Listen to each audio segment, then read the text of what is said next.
On Sundays, 60 or 70,000 fans pack into an NFL stadium, each paying for tickets, parking, and food. And put all that together, in some cases, the total game day haul still doesn't even match what one franchise quarterback makes in a season, up to $60 million a year. One player's paycheck rivaling an entire stadium full of people. So today we're going to flip the camera around and look at the business behind those salaries and answer one question: how do NFL teams actually make money? Obviously, there's huge contracts, but there's some stuff under the hood we're going to talk about later in this video that really drives the big money making. You see those contracts, and it's easy to think teams live off of ticket sales and jersey money, but here's the twist. The biggest driver of NFL money isn't the people in the seats, it's the people on the couch. The NFL now makes over $23 billion a year across the whole league. And in a recent season, each team received around $430 million just from national TV sponsorship and licensing deals before they sold a single hot dog or a single parking pass. That's why teams can afford a quarterback at $50 or $60 million a year. Player salaries look wild, but they're sitting on top of an even bigger money machine that most fans never see. To understand how teams actually make money, we've got to split the NFL into two layers: the league and the local team. At the league level, the NFL is basically a giant attention business. It sells national TV and streaming rights, league-wide sponsorships, and licensing for the Shield and all 32 brands. First, national media deals. Networks and platforms pay billions for the right to show Sunday, Monday, and Thursday games plus the playoffs. Think Amazon Prime. Those contracts are the single biggest source of NFL revenue. Second is the league-wide sponsorships. Beer companies, banks, tech brands, apparel, and tons of official partners pay to have their names locked to the shield of the NFL. Their logos show up on broadcast events and digital content, and they buy hospitality packages that go way beyond simple commercials. Third, licensing and merchandise. From jerseys and hats to video games and collectibles, the NFL earns money anytime the shield and team logos appear on official products. Add those together, and you get that central pot of money that the league controls. Next is the part the fans never hear about, though. The NFL doesn't keep all of that media and sponsor money at headquarters. It divides national revenue among each of the 32 franchises. In the latest financial reports from the Packers, the only publicly owned team in the league, each franchise received roughly $432.6 million in national revenue sharing for one fiscal year. That check mostly comes from TV deals, league-wide sponsors, and licensing. So even if a team had a rough season, injuries, missed the playoffs, empty seats, they still start with that giant baseline from the league. Local revenue like tickets and parking sits on top of it. That combination of guaranteed national money plus competitive local money is the core of how NFL teams actually stay in business. Now, let's talk about the four main money buckets. The fourth one you may not know as well as the other three. You've seen how massive the league-wide money is. Now let's zoom in on each bucket. The first bucket is the top. It's the national media money. We've been talking about it. Recent reports say the NFL is now pulling in around $23 billion a year, with roughly $13 to $14 billion of that coming from national TV and streaming deals, plus league-wide sponsors and licensing. That's what turns into those $430 million checks that each team gets from the league office.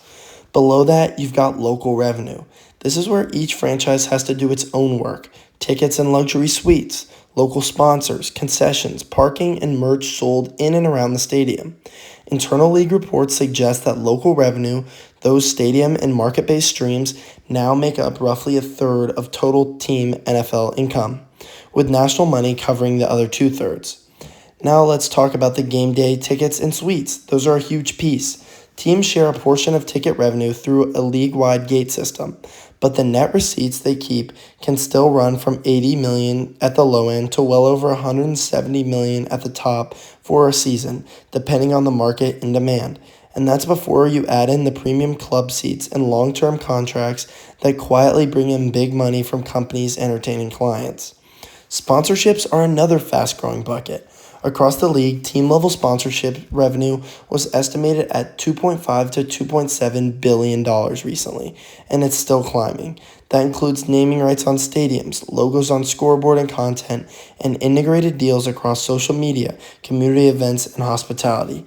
Then you stack up smaller but still more important streams on top: concessions and parking, team merchandise and licensing, and the non-NFL events in stadiums like concerts or college games. Individually, they're not as big as national TV money, but together they can push a team's annual revenue into the hundreds of millions, even over the billion-dollar mark for the very top franchises. So when you see a roster filled with players making millions, remember, behind every contract is a layered business. National TV and sponsors doing most of the heavy lifting, and local game day and brand revenue filling in the rest. Here's something most fans never hear about. When you buy a ticket to an NFL game, that money doesn't just stay with the home team. There's a built-in gate-sharing system that quietly moves cash around the league. Understanding long-standing NFL policy, teams have to send roughly a third of their regular seat ticket revenue into a shared pool. Think of it as the visiting team share. Around 34% of the gate gets carved out and eventually redistributed back to all 32 franchises. In a recent season, that pool was big enough that each team received around $25 to $27 million from shared ticket money alone. Think about that, could cover a big player. So even if your team is on the road in a massive stadium, they'll still get a cut. And if you're in a smaller market with fewer seats, the system helps level things out. It's one of the reasons the league stays so financially strong across markets, not just in the biggest cities. Premium seats work differently though. For luxury suites, teams typically keep 100% of whatever the extra premium revenue is, the part above what a normal ticket would cost. Club seats sit somewhere in between. They count towards the shared gate, but teams can sometimes hold back part of the premium to help finance stadium upgrades. Put simply, your ticket doesn't just pay for your seat. It feeds a league-wide system that quietly moves money from the box office into a central pool and then back out to every team, while premium suites and clubs become kind of a bonus layer for the franchises that can sell them. Alright, so we've talked about how all the money comes in, but now let's talk about how it goes out. Let's look at how fast cash can turn into expenses. For the 2024 season, the NFL set the salary cap at $255.4 million per team, and then added another $74 million per team for player benefits, things like performance-based pay and pensions for retired players. Put that together, and total player costs come out to about $329 million per franchise, over $10.5 billion league-wide in just one single year. That means the biggest single expense line isn't stadiums or marketing, it's the people on the field, which it should be. Those are the people you're watching, but the players are just the start. Public financial reports from the Packers, the only team that has to open its books, show total operating expenses of around $540 million in a recent season. Of that, roughly $294 million went to player salaries and bonuses. The rest covered everything else: coaches and staff, stadium upkeep, game day operations, travel, marketing, and front office administration. Think about what that includes. You've got coaching staffs, trainers, equipment managers, video departments, marketing teams, ticket offices, security and cleaning crews, turf specialists. All of them are on the payroll. You've got travel costs, chartered flights, hotels, meal per diems for players and staff, and all the incidentals that pile up over a full season. Then there's the building itself. Modern NFL stadiums are huge, high-tech facilities, and keeping them running means constant spending on maintenance, utilities, upgrades, and event staffing. If a team is paying down stadium construction or renovation, that adds another long-term layer of costs every year. So when you zoom out, a typical NFL team can easily spend hundreds of millions of dollars per season just to put a product on the field and keep the lights on. Player costs sit around $330 million. Total operating costs for the franchise push into the $500 million range once you add everything else in. That's the backdrop behind those giant salaries you see on screen. A business model that only works because the revenue side is just massive. We've talked about the Packers some, but let's put this all into one picture and walk through a typical NFL team season and what that might look like financially, just so you can picture it in terms of your own team. On the revenue side, start with national money. In the first most recent fiscal year, every franchise received about $432.6 million from the league's national revenue sharing, mostly TV deals, league-wide sponsors, and licensing. Then add local revenue. Using the Packers' public numbers, as we're going to continue to have to because they're the only team with public numbers in the Big Four of all sports, local revenue for a solid NFL team can land in the $250 to $300 million range from tickets, suites, local sponsors, concessions, parking, and events. Put those together and you're looking at roughly $700+ million in total revenue for a strong franchise, with the league average now estimated to be around $680 million. Now flip to costs. Player salaries and benefits alone take up around $329 million thanks to the cap and the extra benefits payment. Operating expenses, coaches, staff, and stadium operations, travel, marketing, and front office can push total costs into the $500 million range based on those same public financial reports and what we just talked about. So in a healthy year, a well-run team might earn somewhere in the tens or maybe low hundreds of millions of dollars in operating income on hundreds of millions of dollars of revenue. It's real money, but it's not as simple as we sold tickets and now we're swimming in profit.